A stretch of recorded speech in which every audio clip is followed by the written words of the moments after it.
project, the technology is going to go great. But there's a chance that there might be some follow-up. But we practice this, it's going to go great. I'm sure of it. Other thing is, folks, like I said, now we have 54 people involved in this. So even though we're going to have 2 small groups, that still means that within the 45 minutes we have for a discussion, there's going to be limited time for you to speak. Now we have the chat box, so go there. And also, I encourage you, if you want more time to speak, come to the other meetings where it's going to be a lot less people and a lot more availability for speaking time. Also, we're recording this, as all public meetings are being recorded.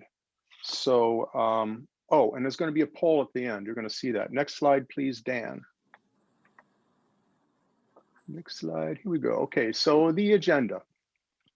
This is the welcome. Going to hear some background on the project. We're going to talk about what we've heard. The draft proposal will be presented, and then we're going to have your feedback. You're going to pick what topic you want to go into. There's going to be the opportunities to go talk in 2 topics in small groups. We're going to come back and do a poll. We're going to do one of these live polls where you can poll how you're feeling about this project, what you think are the more important things to talk about. We're going to poll you, and then next steps. So that's where we're going. Thank you. We're up to 55 people now, and I'm going to, oh yeah, the old group agreements. And you'll see these again when we get into the rooms. This is so important with these things so that everybody can have a chance. Be concise. Allow the facilitator to tell you that your time is up, please. And once you've spoken, try to wait until others have had a chance to speak again. Use the chat. You go ahead and throw things in the chat. It's recorded, it'll be there. Be respectful of others, of different viewpoints, of course, and then stay on the topic at hand. So thank you for this introduction, and now Dan's going to take it over. Thank you. All right, thank you, Bill. Hi, everyone. Thanks for being here. I am Corin Manning. Corin's going to take it over. So. No worries. You'll hear from Dan shortly. I'm Corin Manning, Planning Administrator for Planning and Development Services with the City of Tucson. And we are excited to be here today to share a little bit about accessory dwelling units. There's a lot of other staff on in this meeting as well, who you will get to meet in the breakout groups. So I do want to start off by just sharing a little bit about what accessory dwelling units are, a little bit of background, so we have a common framework and understanding as we move forward into the proposal. So an accessory dwelling unit is an independent housing unit that has its own kitchen, bathroom, living, and sleeping space. Kitchen is a really key part of this, as you will hear more about in a minute. These are usually units about 1,000 square feet or less. And they are meant to be accessory to a primary structure, so located on the same lot as a primary house. There's a lot of terms you might know these as. We often call them casitas, mother-in-law units, granny flat, backyard cottage. Those are all some of the terms you might know these as. Next slide. There's a few different types of accessory dwelling units. They can be detached from the main house, their own freestanding structure. That's kind of the most classic scenario. But they can also be attached to the house as kind of an addition or conversion, or they could be a converted basement or attic, not as common in Tucson, but we do have garage and carport conversions that we see in Tucson. Next slide. So casitas or accessory dwelling units are actually something we already have in Tucson. They're maybe not as prevalent or as common because there are some ways that they are currently restricted, which we're gonna share more about. Our zoning or development regulations in our city don't make it easy to build these on most lots. But nevertheless, there are some ways to build an accessory dwelling unit. So we do see these across our city. They are part of our urban fabric already. Many people use these as ways to house family members or bring in additional income. Next slide. So this is just an example of an exterior shot. Here's more of an interior. These spaces are often make very efficient use of space. Usually they're just one bedroom or studio. So people get very creative in the use of space in these types of units. Next slide. So why are we looking at accessory dwelling units for Tucson? There's a lot of different reasons and sort of needs that this option speaks to in Tucson. First and foremost, of course, is the need for more affordable housing and just more housing as a city. And really, I would say more flexible housing options. So we need housing at different scales, different sizes. So accessory dwelling units are one scale that fits a certain type of need in our community. And that need is often for seniors. These accessory dwelling units are often used to promote aging in place so that people can maybe move from their main house to a smaller unit and rent out their larger home or have family members nearby. It can be also used in a lot of other different multi-generational scenarios as well. Accessory dwelling units are also a way to develop inwards and build on the existing infrastructure that we have as a city, which supports our climate action and resiliency goals. These are also smaller spaces with a smaller footprint that can be more energy efficient, build on our existing transit network, and promote more walkable neighborhoods. So those are some of the goals that we're trying to address with this code amendment. Now, these are all really big topics: affordable housing, climate action. So accessory dwelling units are by no means a singular answer to any of these complex issues, but we think they are one strategy that could help us address some of these unmet needs in our community. Next slide.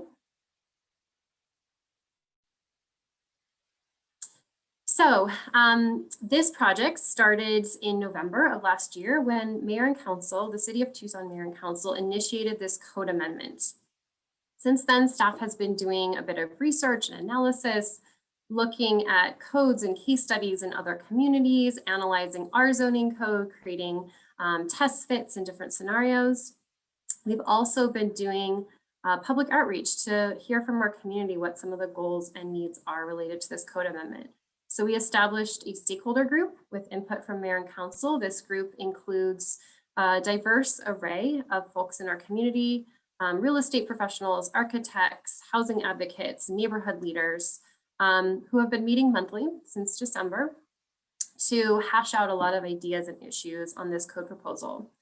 We also held some public meetings in February of this year. That was a chance to get initial input on goals for this amendment from the community, as well as some concerns and potential solutions. The red dot is the "we are here." So we're now doing a second round of meetings to share a draft proposal that we've developed based on input that we have received so far. We've also had an online survey open to get additional comments. After this, we will also start our more formal public review process. So we have actually presented to one city commission, the Commission on Equitable Housing and Development, in April, and got some great feedback from that commission. One of the next steps will be to present to the Planning Commission at a study session and public hearing. And then this would go to Mayor and Council for a public hearing and their consideration. Next slide. So that gives you a sense of just where we are in the process. So I mentioned the different ways that we've been trying to engage with the community to get input. We held a series of public meetings in February, 3 meetings, virtual, just like this, and had over 200 people attend. We also did an online survey and received 77 comments that way. About 39 expressed various concerns and often ideas and suggestions for the proposal, and 37 were supportive of the proposal more broadly. We also have a stakeholder group, as I mentioned before, that was established based on input from Mayor and Council. That includes 40 members, and they've been meeting monthly and have held 6 meetings since December. Next slide. So I want to just recap a little bit of what we heard in February at those public meetings. We asked people how they think accessory dwelling units could benefit their neighborhood or family.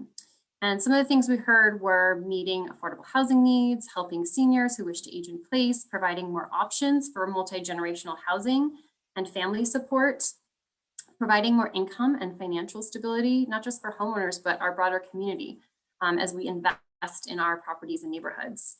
And also providing more diversity of housing types in our neighborhoods. As well, it's a way to promote infill development that reduces sprawl and supports climate solutions, and could allow the regulation and improvement of existing units. Next slide. We also asked people about any concerns that they have. So we heard about some of the concerns around the impact of rental housing, student housing, mini dorms, short-term rentals, also parking, traffic, privacy, the impact on property value and taxes, potential for speculation, how these could be affordable, the cost to develop an ADU, as well as just how these regulations would work more specifically, the enforcement, sustainability and heat island effect, and how these could affect historic standards and neighborhood character. Next slide. And people did have some great ideas on solutions and ways that these concerns could be addressed. Some of that gets to what types of regulations we put in place, providing financial assistance to ensure affordability, creating model plans, potential for occupancy requirements, parking requirements, enforcement, neighborhood-based regulations, and sustainability incentives. So those are some of the ideas that we heard, which you'll hear more about throughout our proposal. And then we put together a word cloud just to show you some of the comments that we received online. These are some of the comments that were categorized as more concern comments, expressing some concerns and reservations about different aspects of the proposal. So you can see here, affordability, student housing, parking, absentee landlords, historic preservation. Those are some of the concerns that we heard. On the next slide, you can see some of the supportive comments. So I just want to note one thing, which is at the center of both of these word clouds is affordability. So that's really a key piece of this proposal that we want to focus on a little more in just a minute.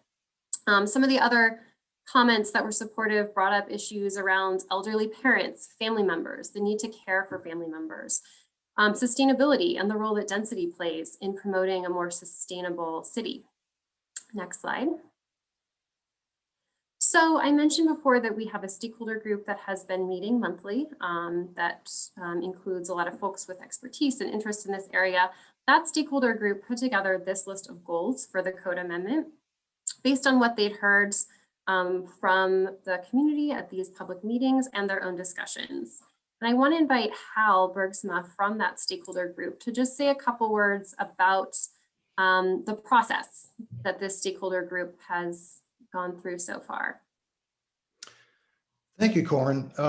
Yes, we've had some really great discussions at our meetings. As Corin mentioned, we've met, I believe, 6 times now, starting in December on a monthly basis. We have about 40 members, a wide range of backgrounds and expertise, and certainly a wide range of opinions about what should be done. Generally, there are those who are proponents and those who are, I would call, concerned citizens, including neighborhood representatives and representatives of council wards.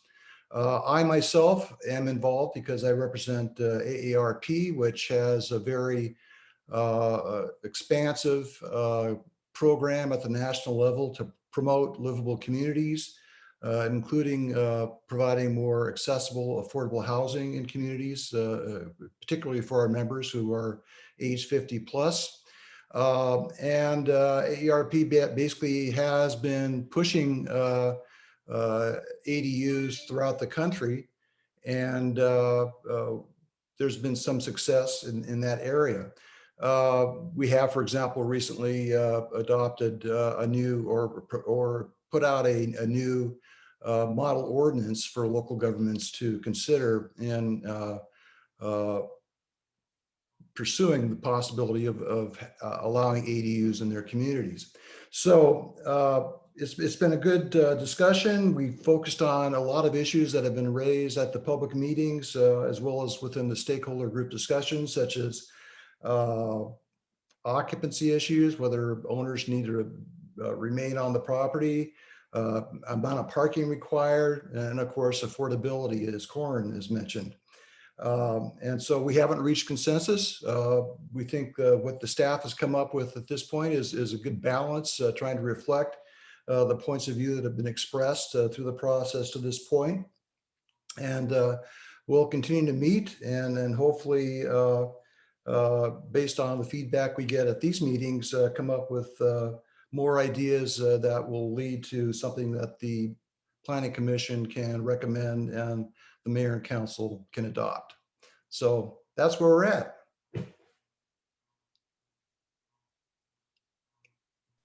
Oops, I was muted. Thank you, Hal. Appreciate that.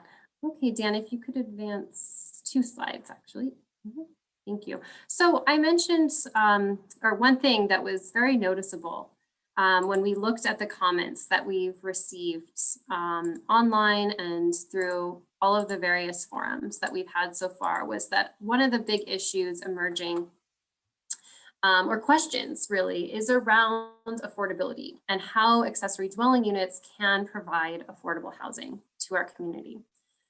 And we've been doing a lot of research, looking at case studies in other communities to try to understand this better. And accessory dwelling units are really interesting because in a lot of ways, they don't function quite like more traditional housing, where it's either homeownership or rental, and how we look at affordability in those contexts. So I want to just spend a little bit more time talking about how ADUs can provide affordable housing. So one is that they add to the supply of housing for a community. So it provides another option for housing and adds to overall supply to meet the growing demand for housing. We've also found research that says that market rate accessory dwelling units, so even when they are rented at market rate, they tend to rent for less than is typical for their neighborhood. So maybe not for the city at large, but for the neighborhood where they're located.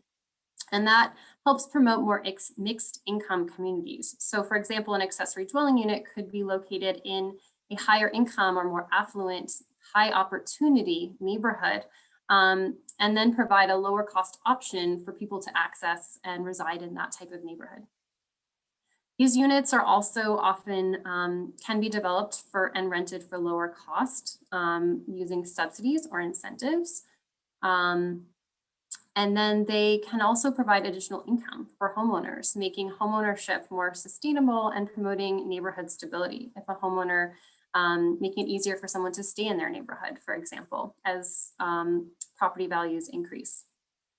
We also see, and this is one of the things that's really interesting about accessory dwelling units that's a little bit different than other housing, is many units are not rented kind of on the market as we traditionally think of it, but instead they serve as housing for family members and friends. So often when people are thinking about an ADU, it's really comparing the cost of an ADU to perhaps assisted living or other caretaking situations, or to the cost of finding housing for a younger member of your family. So there's a lot of different factors that go into how people look at affordability based on their own personal family situation when it comes to this type of housing.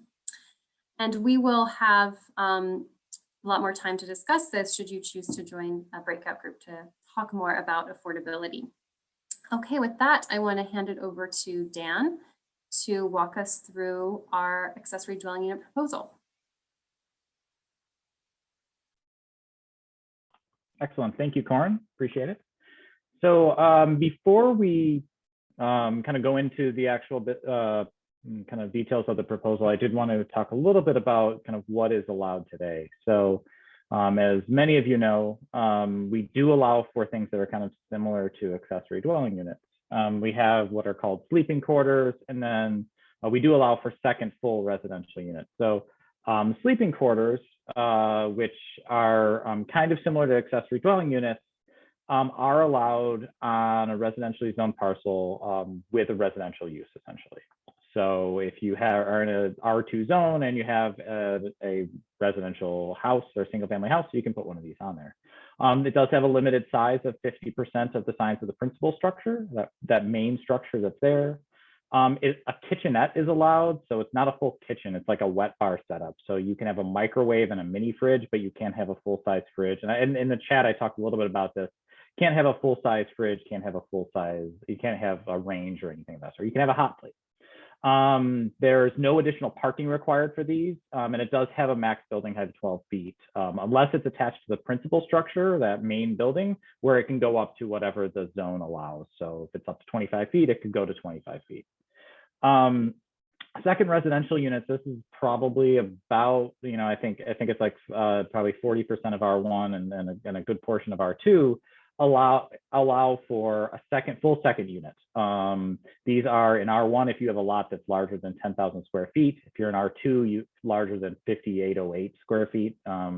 and then larger than 12,000 square feet or so in R3, you can do this. There's no size limit. In R1, there's a 25% difference from the primary structure to the other structure. Doesn't matter which one's the primary structure. So I live in a 1,400 square foot house.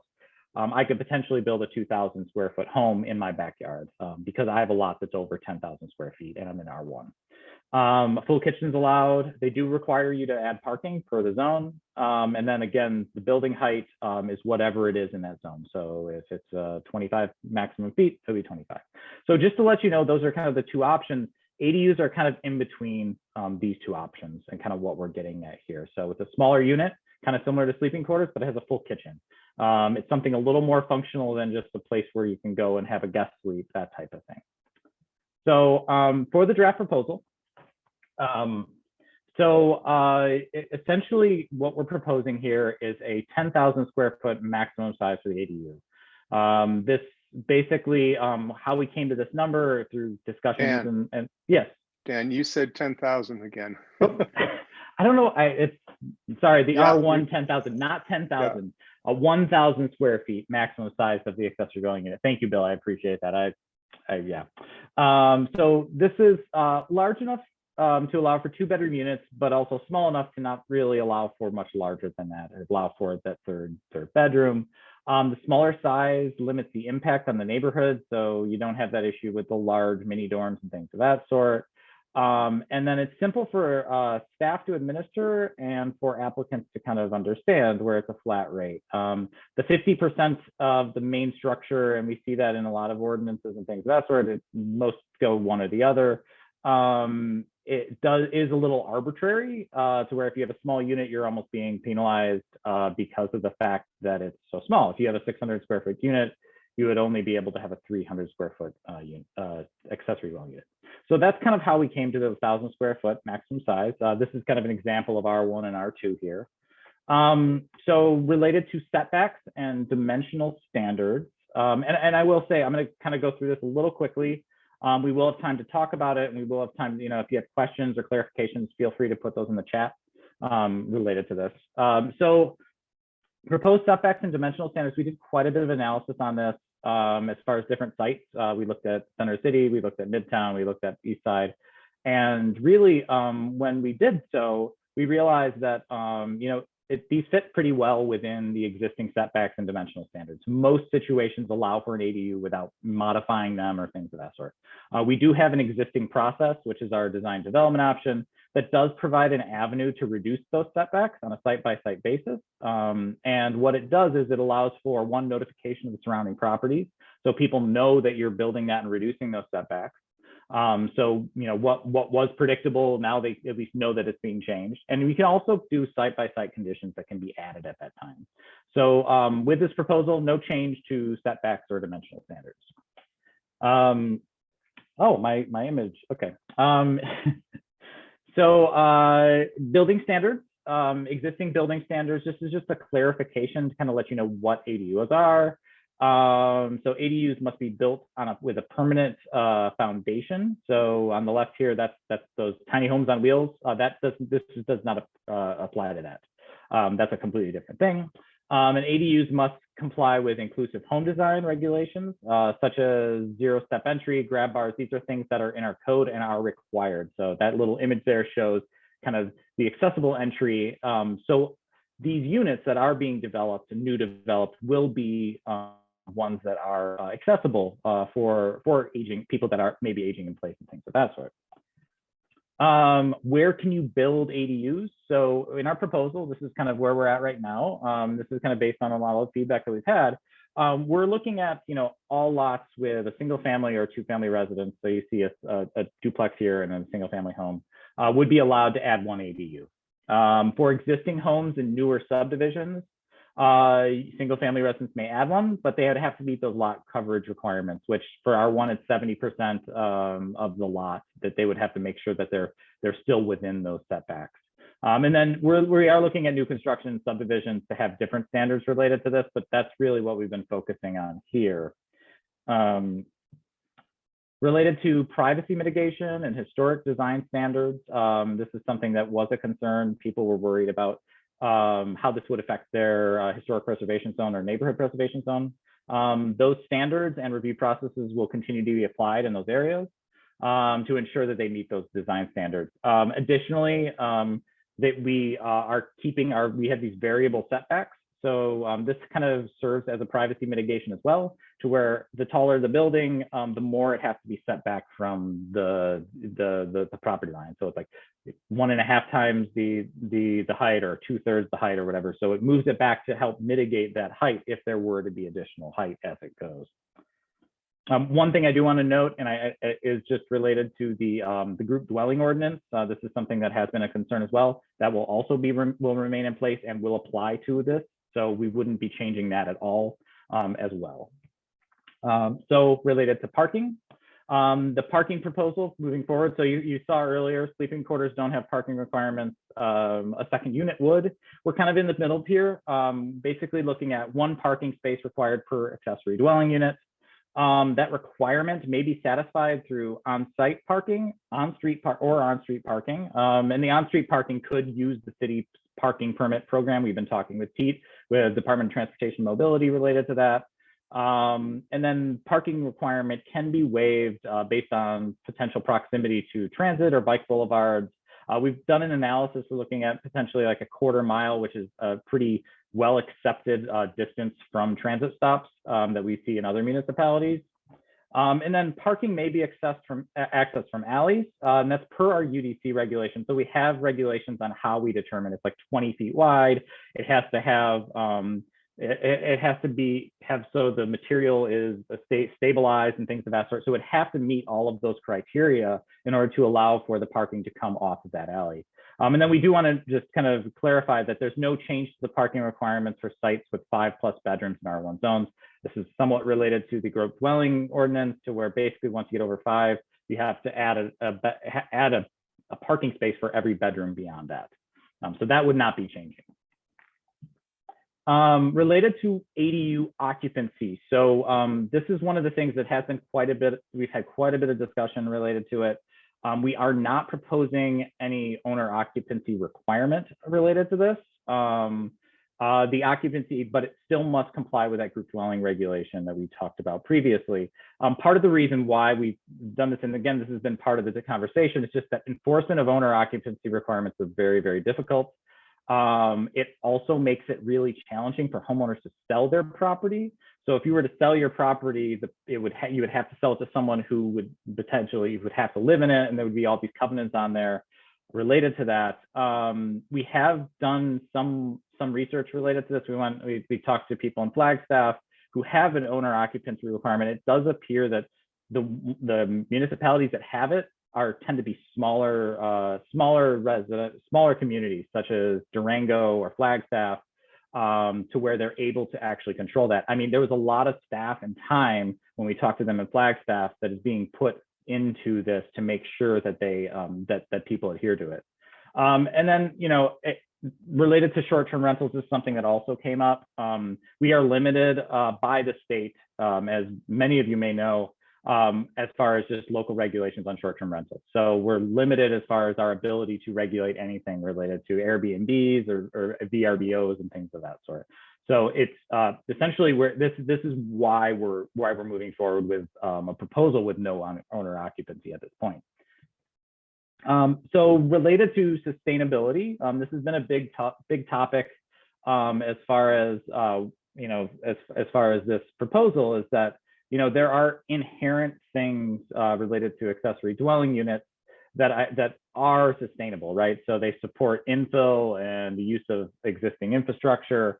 They support gentle density, increases of density that do support bike and transit systems that need a certain amount of people to support them. But one of the concerns that came up through this is the urban heat island effect, and what effect we may have related to just basically building more within the city and things of that sort. So one of the things that we looked into, we looked at a study in Savano to where they had they required high albedo roofs, which are basically light roofs, cool roofs. And it effectively mitigated those, the heat island effect in that area. They actually looked at Savannah 1, Savannah 2, or Savannah 2, which is 3 Alvarado, and then the development just to the south. And ultimately, what you see is the daytime and nighttime temperatures throughout the year really show much cooler in the northern portion compared to the southern portions with those other developments that did not have that requirement. So ultimately, we looked into this and reached out to U of A professors, and they kind of said, really the small amount of density, especially if you add a cool roof, in a lot of cases, especially when there isn't much vegetation on those sites, could lead to actually lowering the urban heat island effect in a lot of places. So what we're doing here is we're looking to propose a regulation that basically all new ADUs must be developed with cool roof to address the urban heat island effect. I know we're worried about affordability. This was one of the things that we think we can do relatively inexpensively. People can just paint their roof white, or it could be a more technological kind of way through cool shingles or things of that sort. So we're looking at solutions here that would be both affordable, but could also be maybe a little more expensive, but address it in different ways. And then also one thing that we did want to mention is just that all the projects must meet the current energy code. If you look at the sustainability just and the energy production or the energy use of new homes compared to homes built 10 years ago, they're significantly more sustainable now. So it would have to adhere to the current energy code, current building code, things of that sort, which are inherently more sustainable than existing buildings in a lot of cases. Summary of the proposal: 1,000 square feet maximum size ADU, 1 ADU allowed per residential lot, 1 parking space required with some allowances, no owner occupancy requirement, existing height and lot coverage and setbacks apply, and then a cool roof is required. And that's kind of where we're at here. We did want to mention just a couple things. There's a couple things that we want to address through this project that really aren't addressed through zoning code. And one of those is, we're calling them ADU supportive programs.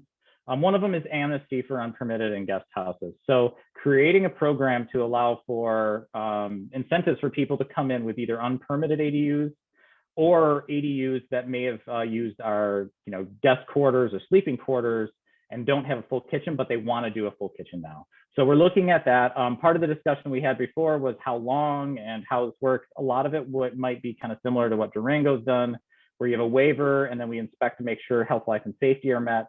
And there may be some sort of like reduced fees or something to bring people on board, and then there will be a timeline for it. So we are working through kind of a supportive program related to that. And then the other thing is related to affordable housing and understanding that there are inherent affordable housing things that come along with accessory dwelling units and housing supply and all those other things, mixed housing, mixed income housing neighborhoods. But additionally, that programs can also support this. So we're looking to partner with Quadro and Pima Community Land Trust to conduct outreach and help with technical assistance and things of that sort. We're looking at a model plan program. So having a competition to develop model plans that can be used. So instead of having to go to an architect and hire an architect and pay money and things of that sort, you can come in and utilize those model plans.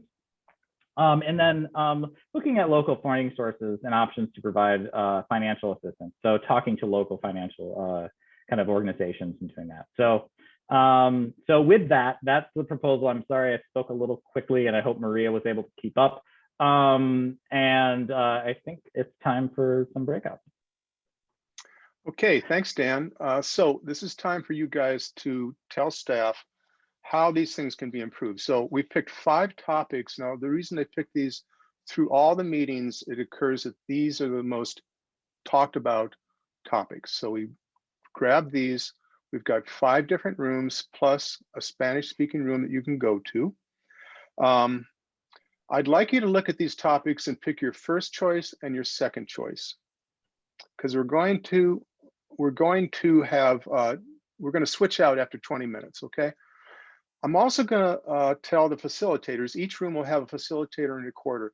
If you have more than 20 people in your room, encourage people to go to their second choice to alleviate that room, and then maybe you can come back to your first choice after the next time.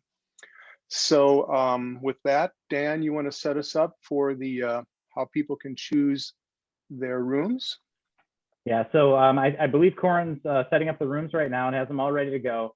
Basically what she's going to do, she's going to hit the button, and then a pop-up will come up on your screen that basically allows for you to choose which room you'd like to go to. So go ahead and do that. If you have trouble with it, let me know. I can walk you through, and I can assign you to those rooms. One other thing is that you can potentially, if there's a button on the bottom of your screen that says breakout rooms, if it doesn't pop up, try clicking that. That might work as well. But yeah, I'm here to help. Just let me know if you need anything.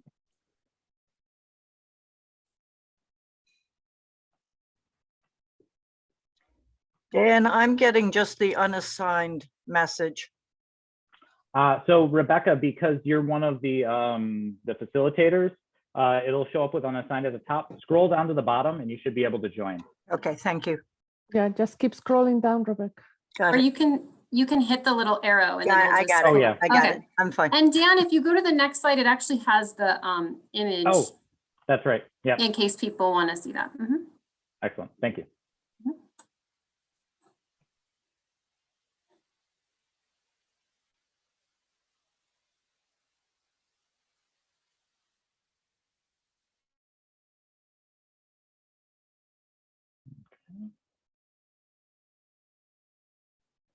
Additionally, if you are having trouble getting into a room, if you type it into the chat, I can assign you as well. So feel free to do that.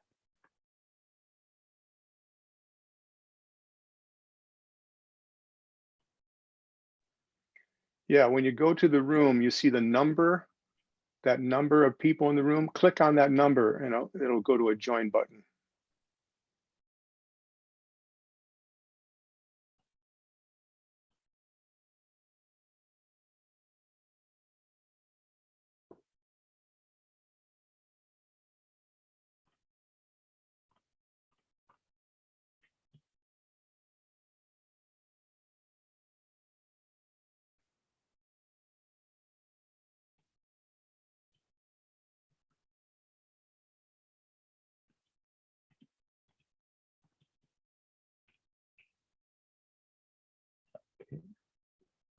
Josephina, I'll put you in sustainability right now. Hold on one second.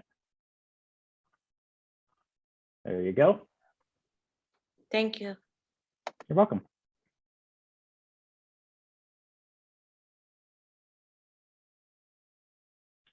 All right.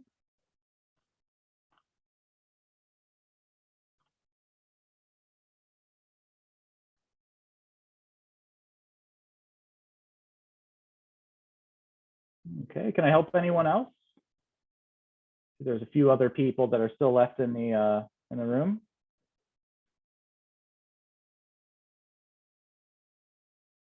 Yes, Lori, how can I help you? I don't have the icon to join a chat group. Okay, It's not showing up anywhere. Can you put me in occupancy, please? most definitely, yes. Thank Right. you. Yes. Okay.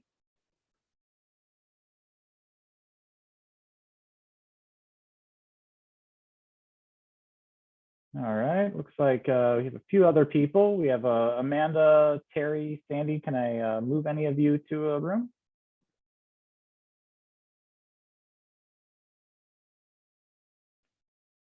Yep, ADU size. I got you, Terry.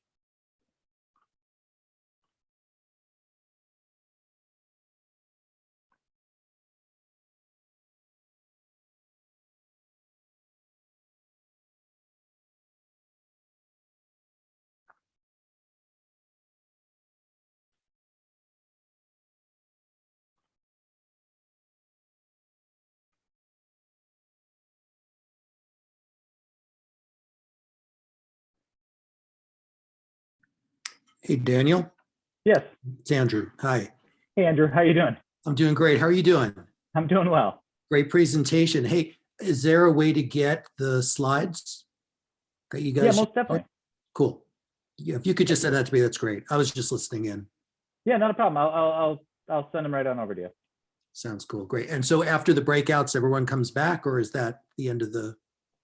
Yeah, it's about 40 minutes or so total. They'll come back, and then we'll do a little poll based on that, and then we'll just kind of do next steps. Okay, I'm probably going to head out then and leave, but if you can send me those slides, that'd be great. Yeah, most definitely. I'll send them right over to you. Cool. Thanks so much, Daniel. Great. Yep, no problem. Bye. All right, thanks, Andrew. Bye.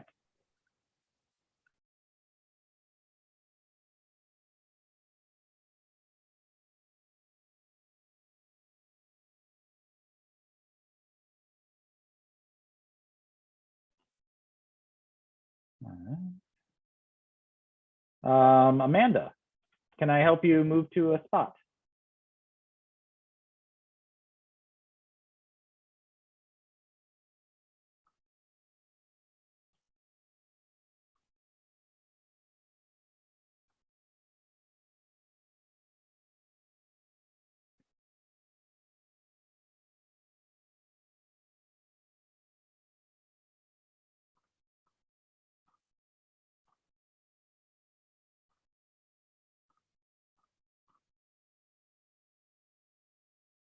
Okay, let's jump around.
I hope we're in the right place. You have to go back and join a new room. Oh, okay, got it. We're in the main room right now. Okay. Yeah.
Dan, is everybody back?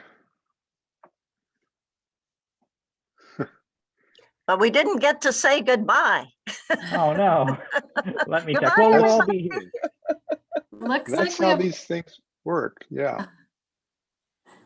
looks like Okay, we have Dan. So most I everyone. think everybody's, we have 35 people at this point.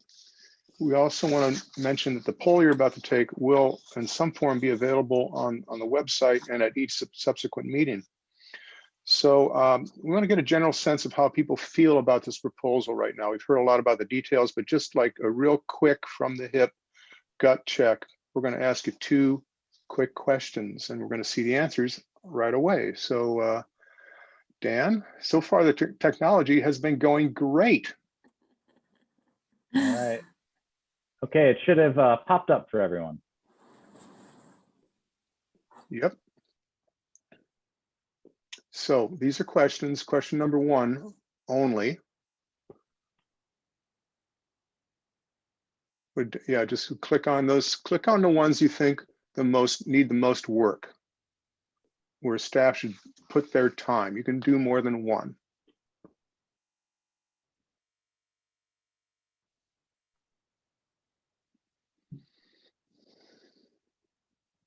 This is going to help them. They're going to combine with what they've seen along with other things. And we'll take 30 more seconds on this. Yes, we have 65% have submitted their Oh, vote. very good. 73%. We're getting there. All right. Okay, Corin, why don't you, since you have that back end, why don't you just, oh, I see it's up I the will top. Yeah, there it is. share. Yep, 82%. Come on, guys, jump in here. I don't see the results. You will in just a second. Oh, Yeah, okay. you'll see them. Okay. Yeah, you'll see them. Okay, let me take this. Okay. All right, thank you all for taking the poll. So, okay, good. Some work on ADU size, sustainability. Okay, you want to go, can you, what do we do? Drag down to see the rest of the questions? there, Yeah, Dan? if you scroll down, you can see question 2. Oh, we all have to, everybody has to scroll down manually. Mhm. Okay. Yeah, yeah. Scroll down manually to see the 5 questions under number 2. So do you agree? Strongly agree that this will benefit the community, somewhat agree, you're neutral, you totally disagree or strongly disagree. And if you strongly disagree, go ahead and put reasons in the chat. Okay? Let us know why this thing just doesn't fly for you. But otherwise, we're seeing, that, the rest of these are that, well, maybe if some things change, right? Or strongly agree, so. Yeah, so I just shared the results. Can folks see the results? Did we get everybody in on this one? We got most votes. Okay, all right.